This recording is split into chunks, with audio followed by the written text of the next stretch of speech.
A racist cop attacked a black teen on crutches with a stun gun, unaware his mum was a prosecutor. The night was supposed to be uneventful, just another evening in a quiet neighborhood. But in a matter of minutes, everything changed. A 17-year-old boy, struggling to walk on crutches, found himself face down on the pavement, his body convulsing as thousands of volts surged through him. His crime: existing in the wrong place at the wrong time, in the eyes of a cop who saw his skin before his struggle.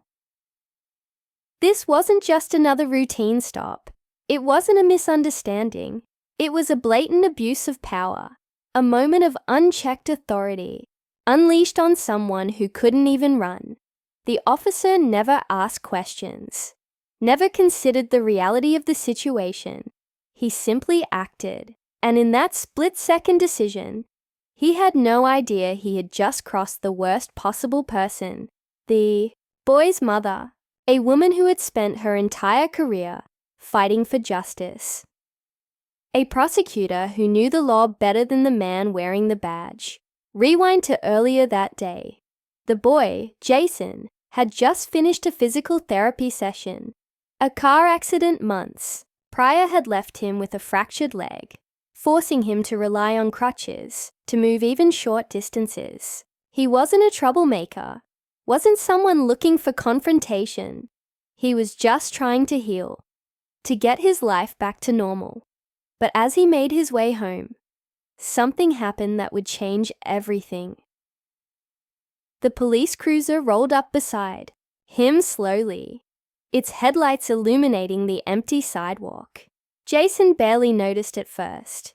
He was used to the way people looked at him, the way suspicion seemed to follow him like a shadow.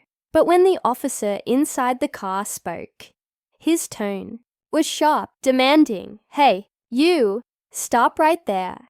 Jason turned, confused. He wasn't doing anything. He wasn't even moving fast enough to look like he was running from something. Still, he stopped. He had learned from a young age to never give them a reason. Hands visible, voice steady. He responded, "I'm just going home, sir." But the officer didn't care.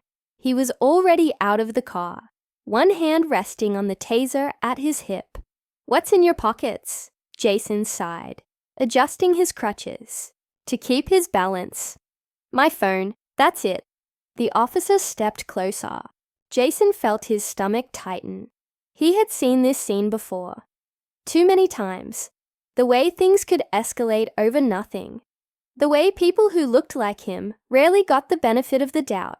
"I said empty them." Jason shifted, hesitating. Did he dare reach for his pocket? Did he dare move too fast?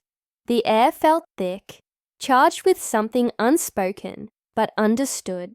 He wanted to tell the officer to relax, to explain that he could barely stand without his crutches, let alone be a threat. But before he could say another word, it happened. The officer's voice barked out, "Stop resisting," though Jason hadn't moved. The crackling sound came first, then the pain. The stun gun hit him square in the chest. His body stiffened, the crutches slipping from his grasp. He hit the ground hard, unable to break his fall. His breath came in gasps, heart pounding in his ears. Through the haze of pain, he heard the officer's footsteps approaching, felt the rough grip on his arm as he was flipped onto his stomach. Jason wanted to scream, wanted to fight back, but his body wouldn't cooperate.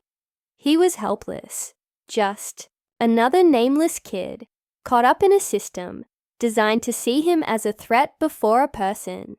But this time, there would be consequences, because a few minutes later, when another officer arrived on scene, when they finally checked his ID, everything changed. The name on that ID, Jason Carter. The name of his emergency contact, Assistant District Attorney Michelle Carter. And the moment she got the call, the moment she heard what had been done to her son, everything the officer thought he knew about control, about power, shifted in an instant. This wasn't over. Not even close. The call came through just as Michelle Carter was wrapping up a late-night case review. Her phone buzzed against the wooden surface of her desk, and she barely glanced at the screen before answering. "Hello?" The voice on the other end was rushed, unfamiliar. "Ma'am, this is Officer Daniels with the... Is my son okay?" Michelle interrupted, her heart already pounding. She didn't need to hear any more. A mother knows. There was a brief pause, too brief for comfort. "We have Jason here at the station. There was an incident." Michelle's hands clenched into fists. "What kind of incident?" Another pause. Then the officer spoke, carefully choosing his words. "There was a misunderstanding during a stop. He was detained but not charged. He's waiting for you." Misunderstanding. The word made her skin prickle with anger. She had spent years in courtrooms listening to those excuses. "I'm on my way," she said, already grabbing her coat. The drive to the station felt longer than it should have. Every red light, every slow-moving car felt like an obstacle between her and her son. She gripped the steering wheel, breathing deeply, forcing herself to stay calm. She needed a clear head, not just as a mother, but as a prosecutor, because this wasn't just about Jason. It was about every kid who never got this chance.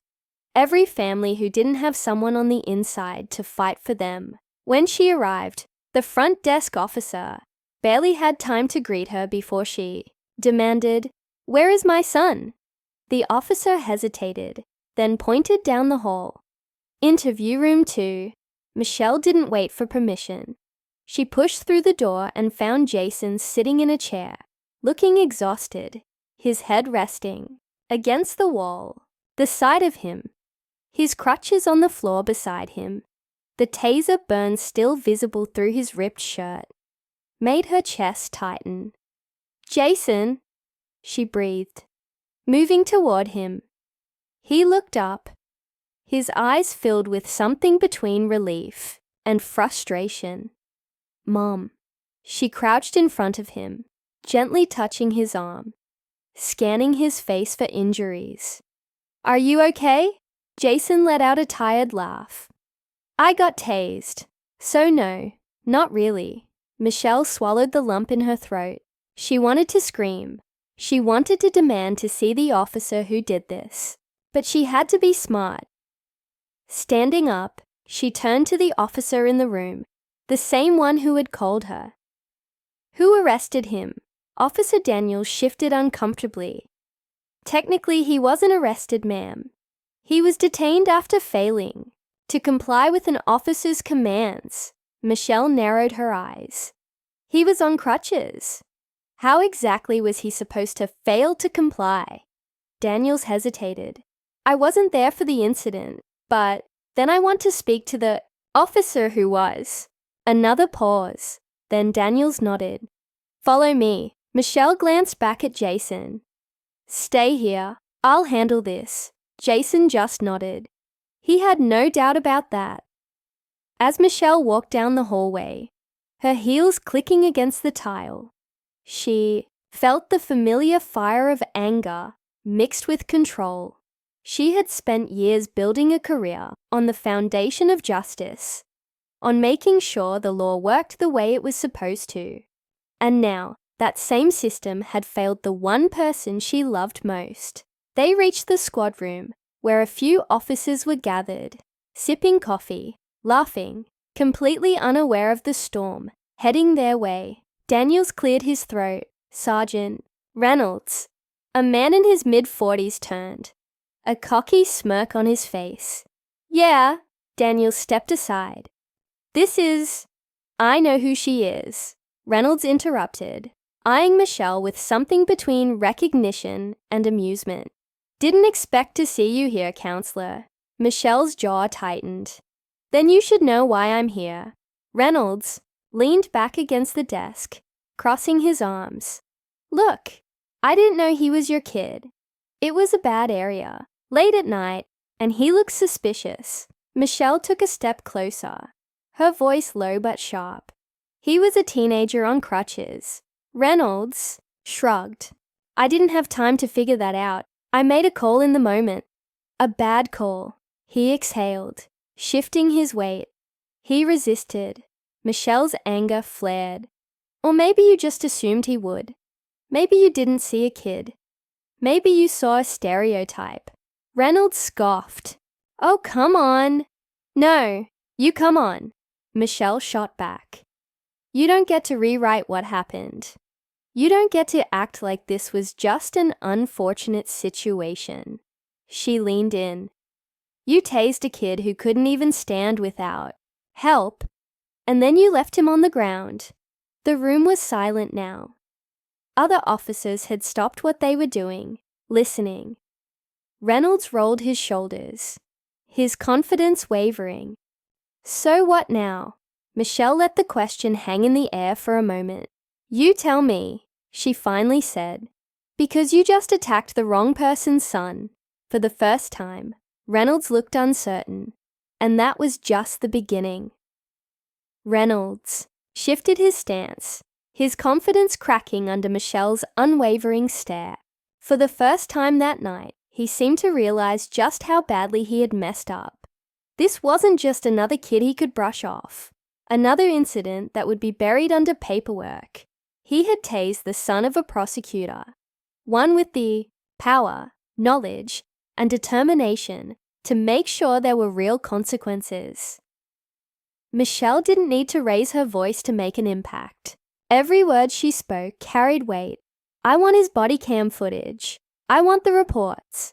I want every single detail of what happened tonight. And if I find one lie, just one, I will personally make sure you're held accountable. Reynolds exhaled sharply, rubbing a hand over his face. Look, I was just doing my job. If that's how you do your job, you shouldn't have one. Michelle snapped. Daniels, who had been standing awkwardly to the side, cleared his throat. Ma'am, the footage is already being reviewed. Michelle turned to him. Good, because if it's anything like what Jason described, I'll be making some calls first thing in the morning. She turned back to Reynolds. You may have assumed no one would care what you did tonight, but you assumed wrong. Reynolds didn't argue this time. He just looked away. Michelle didn't need to say anything else. She had made herself clear. Turning on her heel, she walked out of the room, her heartbeat steady, her mind already working through the next steps. This wasn't over, but she had made sure that, for once, the system wouldn't protect the wrong person. When she got back to Jason, he was already standing, leaning on his crutches, but ready to go. He gave her a tired smile. Did you handle it? She brushed his hair back gently. Something she hadn't done since he was little. I did. But this isn't just about you, Jason. It's about making sure this doesn't happen to the next kid. Jason nodded. He understood that now, as they walked out of the station together, the weight of the night still heavy. Michelle knew this was far from the end. There would be reports, investigations, and questions. But she would make sure there were answers, too. And Reynolds, he would soon learn what real accountability looked like. For once, the story wouldn't just fade away. This time, justice wouldn't be an empty promise.